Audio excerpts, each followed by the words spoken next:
রাসূল সাল্লাল্লাহু আলাইহি সাল্লাম যখন খায়বারের যুদ্ধ শেষ করে ফিরে আসছেন, তো সারা লাইলান তিনি রাতে হাঁটতে লাগলেন। রাতে হাঁটছেন, ফাআদরাকাল কারা, তখন আল্লাহ রাসূলকে নিদ্রা পেয়ে গেল, খুব ক্লান্ত, ঘুম আসছে এরকম হাঁটতে হাঁটতে। ফাআররাসা, তখন তিনি রাতে শুয়ে পড়লেন, রাতের শেষ দিকে শুয়ে গেলেন। ওয়াকালালে বেলাল, বেলালকে বললেন, বেলাল ইকলালানা লাইলা, তুমি আমাদের পাহারা দাও। শত্রুর জন্য মুহাম্মদ সাল্লাল্লাহু আলাইহি সাল্লামকে পাহারাদার ঠিক করতে হয়েছে। আপনি যদি বলেন না আল্লাহর রাস্তায় আছি, এই কথা ভুল। না, আল্লাহর রাসূলের আল্লাহর রাস্তায় চলে না। আল্লাহ তো সবকিছুই করেন, তো আল্লাহর নবী কেন বলছেন যে বেলাল তুমি পাহারা দিবা?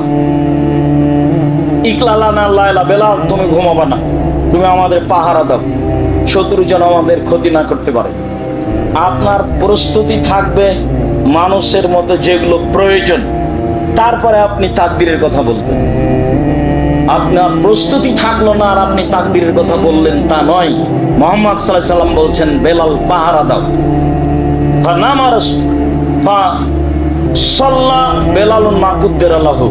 তখন বেলাল সালাত আরম্ভ করলেন, যে পাহারা আর কি দিই, তাহলে সালাত আরম্ভ করি। অন্য এক বর্ণনায় এসেছে যাকে পাহারা দিতে বলেছিলেন তাকে একজন তীর মেরেছিল, তীর মেরে এসে পায়ে লেগেছে, দিয়ে রক্ত ঝরঝর করে ঝরছে, তারপরেও সালাত আদায় করছে। তো ওই হাদিসে প্রমাণ হয়েছে যে রক্ত বের হলে অজু ভেঙে যায় না। ফিকার বইয়ে লেখা আছে রক্ত শরীর থেকে গড়ে পড়লে কি হয়? অজু ভেঙে যায়। শরীর থেকে রক্ত গড়ে পড়লে অজু ভেঙে যায় না, এ কথাই ঠিক। এই যে তীর এসে গায়ে লেগেছে, রক্ত ঝরঝর করে ঝরছে, সালাত আদায় করতেই আছে। তো পাহারা দিচ্ছেন উনি, সালাত আদায় করে পাহারা দিচ্ছেন। ফানামা রাসূলুল্লাহ সাল্লাল্লাহু আলাইহি ওয়াসাল্লাম, রাসূল ঘুমিয়ে গেছেন, সঙ্গী সাথীও ঘুমিয়ে গেছেন। ফা আসনাদা ইলা রাহালিহি, তিনি তার বাহনটাতে হেলান দিয়েছেন। মুআজ্জিহান আল ফাজরে, এই যেদিকে সূর্য উঠবে সেদিকে মুখ করে। তাকারাবাল ফজর, ঘটনাটা ঘটেছে ফজর হবে হবে এরকম সময়, ঘটনাটা ঘটেছে ফজর হবে হবে এরকম সময়। তারপরে ইসনাদ হয়ে এলা রেহালিহি, তার বাহনে হেলান দিয়ে ঘুমিয়ে আছেন। ফালাম ইস্তাইকাজা রাসূলুল্লাহ সাল্লাল্লাহু আলাইহি সাল্লাম, আল্লাহ রাসূলের ঘুম ভাঙেননি, আল্লাহ রাসূলের ঘুম ভাঙেনি। বলা বেলাল, বেলালেরও ঘুম ভাঙেনি। বলা আহাদুম মিন আসহাবি রাসূলিল্লাহ সাল্লাল্লাহু আলাইহি সাল্লাম, সাহাবীদের কারো ঘুম ভাঙেনি। হাত্তা জারাবাতহুমুশ শামস, সূর্য উঠে গেছে, সূর্যের আলো সাহাবীদের মুখের উপরে লেগেছে। ফাস্তাইকাজা রাসূলুল্লাহ সাল্লাল্লাহু আউয়ালাহুম, তা আল্লাহর নবী এদের প্রথম জেগেছেন। যখন আলোটা মুখের উপরে লেগেছে, তখন আলোর কারণে আল্লাহ রাসূল ঘুম থেকে প্রথমে জেগেছেন। লম্বা সময় পায়ে হেঁটেছেন, রাতে ক্লান্ত হয়ে গিয়ে ভোর রাত্রে ঘুমিয়েছেন। বেলালকে বলেছেন বেলাল তুমি পাহারা দাও। বেলাল বাহনের গায়ে হেলান দিয়েছে। ফাগালাবাতহু আইনাহু, তার চক্ষু তাকে চেপে ধরেছে, তারপর ঘুমিয়ে গেছে। তো ফাজিয়া রাসূলুল্লাহ সাল্লাল্লাহু আলাইহি ওয়াসাল্লাম, আল্লাহ রাসূল ঘাবড়িয়ে উঠেছেন, ঘটনা কি? ফাকালায়া আয় বেলাল, আল্লাহ রাসূল বলেন বেলাল কি ব্যাপার, তুমি ঘুমিয়ে গেছো যে? তখন বেলাল বলছে আখা যাবে নাফসি, আল্লাহ যে আখা যাবে নাফসে, আপনাকে যা ধরেছে আমাকে তাই ধরেছে, আপনাকে যা ধরেছে আমাকেও তাই ধরেছে, আমি তো বুঝতে পারিনি। আল্লাহ রাসূল বললেন ইক্তাদু, চলে এখানে থাকা হবে না।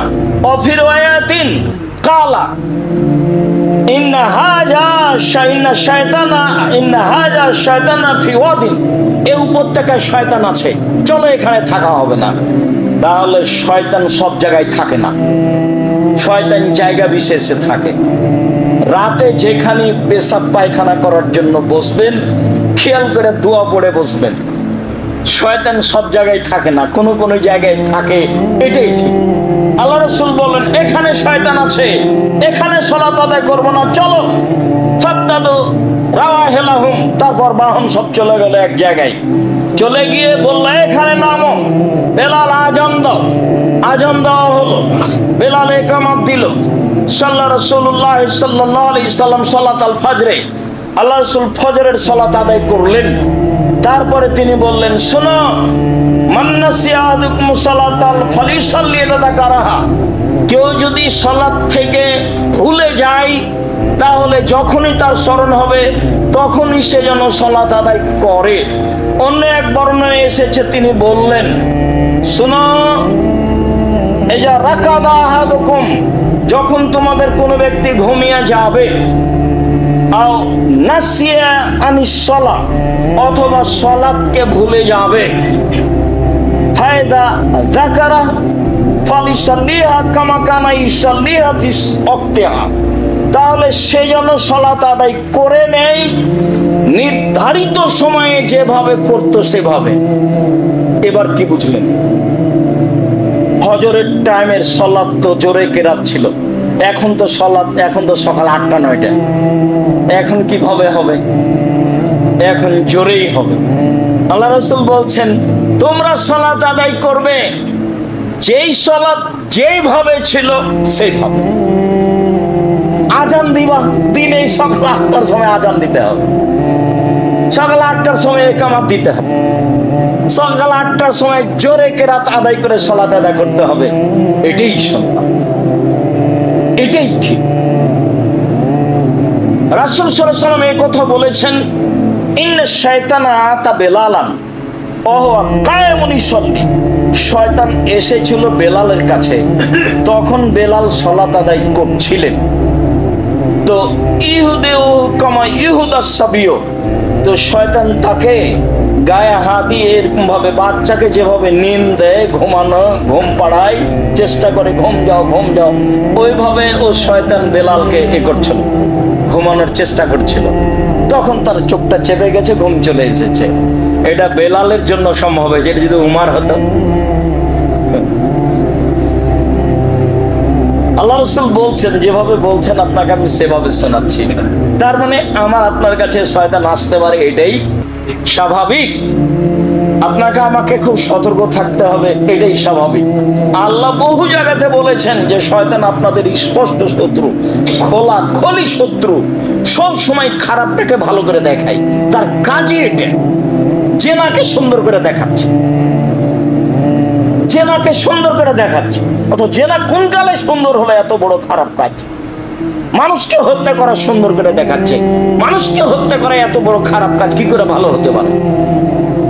আপনার ওই এতে গোলাপ শাহের মাজারে টাকা দেওয়াকে ভালো করে দেখাচ্ছে, মাজারে কবরে টাকা দেওয়া সবচেয়ে বড় খারাপ। কি পীরকে মানা, একটা পীরকে আপনি কি করে মানতে পারেন রাসূল সাল্লাল্লাহু আলাইহি সাল্লামকে বাদ দিয়ে? এগুলোকে শয়তান মানুষকে কি করে দেখাচ্ছে? সুন্দর করে ভালো করে দেখাচ্ছে। তখন মানুষ বলছে ঠিক আছে। তা আবু হুরায়রা বেলাল রাদিয়াল্লাহু তাআলা আনহু সালাত আদায় করছেন, তখন বেলালকেও ঘুম দিচ্ছে, বাচ্চাকে যেভাবে ঘুম দেয় মায়, বাচ্চাকে যেভাবে মায়ে ঘুম দেয়, বেলাল রাদিয়াল্লাহু তাআলা আনহুকে শয়তান সেভাবে কি দিচ্ছে? ঘুম দিচ্ছে। ইতিমধ্যে চোখটা বন্ধ হয়ে এসেছে, ঘুমিয়ে গেছে। ঘুমিয়ে গেছে তো এখন তো নাগালের বাইরে, যার জন্য 3টে সময়ে বিধান তুলে নেওয়া হয়েছে মানুষের উপর থেকে। ওই সময়ে যা কিছু ঘটুক, ওই ঘটার বিচার হবে না। এক, ঘুমের সময় যদি কিছু বলে থাকে, ঘুমের ঘরে বউকে তালাক দিয়েছো, কথা বাতিল। ঘুমের ঘরে কাউকে গালি দিয়েছো, কথা বাতিল। পাগল হয়ে গেছে, বউকে তালাক দিয়েছো, কথা বাতিল। তবে রাগ করে বউকে তালাক দিলে তালাক হবে, মজাক করে বউকে তালাক দিলে তালাক হবে। বলছে রাগ বসে তো দিয়েছে, হাইজ অবস্থায় তালাক দিয়েছে, হাইজ অবস্থায় দিলেও হবে, রাগ করে দিলেও হবে, মজাক করে দিলেও হবে। আল্লাহ রাসূল বলছেন তিনটা কাজ চূড়ান্ত ও চূড়ান্ত, মজাক ও চূড়ান্ত। হাজলহুন্না জিদ্দুন জিদ্দুহুন্না জিদ্দুন, মজাক ও চূড়ান্ত আর চূড়ান্ত ও চূড়ান্ত। তার একটা হচ্ছে বিবাহ, তার একটা হচ্ছে তালাক, তার একটা হচ্ছে আযাব। মজাক করে তালাক দিল তালাক হবে, তৎ করে রাগ করে তালাক দিল তালাক হবে। যখন তাকে তালাক দিতে বাধ্য করা হয়েছে মোকরা, মানে ওর ভাই বা ওই গ্রামের লোকেরা বলছে যে তুই তালাক দিয়ে দে, না তোকে পিটাবো, তো এরকম যদি পরিস্থিতিতেও তালাক দিয়ে দেয় তাহলে এই তালাক বাতিল হবে। পাগল অবস্থায় যদি তালাক দেয় তাহলে এই তালাক বাতিল হবে। ঘুমন্ত অবস্থায় যদি তালাক দেয় তাহলে তালাক বাতিল হবে। যেই ছেলে এখনো বুদ্ধি হয়নি, বিবেকহীন, তার উপরে কোনো শরীয়ত প্রযোজ্য হবে না বুদ্ধি না হওয়া পর্যন্ত। তিনটে বিষয়ে আল্লাহ তাআলা তার উপর থেকে বিধান উঠিয়ে নেওয়া হয়েছে। তো যেহেতু এখন তিনি ঘুমিয়ে গেছেন, কাজেই তারা সালাত কাজা করলেন, এই অপরাধে তারা অপরাধী হবেন না। আর সেদিন রাসূল সাল্লাল্লাহু আলাইহি ওয়াসাল্লাম নিজেও ছিলেন, তাহলে রাসূল সাল্লাল্লাহু আলাইহি ওয়াসাল্লাম মানুষ, বোঝা যাচ্ছে যে রাসূল সাল্লাল্লাহু আলাইহি ওয়াসাল্লাম কি মানুষ, যার এরকম ঘটনা ঘটতেই পারে। ফেরেশতা হলে, নূরের হলে এগুলো ঘটনা ঘটতো। জিবরাইলের তো ঘটবে না কোনোদিনই। জিবরাইলের নূরের, মুহাম্মদ সাল্লাল্লাহু আলাইহি ওয়াসাল্লামের নূরের তো এই ঘটনা ঘটলো যে, হাদিস তো বুখারী মুসলিম, আপনি বিবেচনা করবেন কি? মানে মুহাম্মদ সাল্লাল্লাহু আলাইহি ওয়াসাল্লাম মানুষ, এরকম ঘটনা ঘটতেই পারে। তিনি খেতেন, তিনি চলতেন, তার স্ত্রী ছিল, তার পরিবার ছিল, পরিবারের সাথে অনেক সময় সন্তুষ্ট হতেন, অসন্তুষ্ট হতেন, অনেক সময় বউকে কিছু বলতেন, সেটাও স্পষ্ট কোরআন হাদিসে সব উল্লেখ হয়ে গেছে।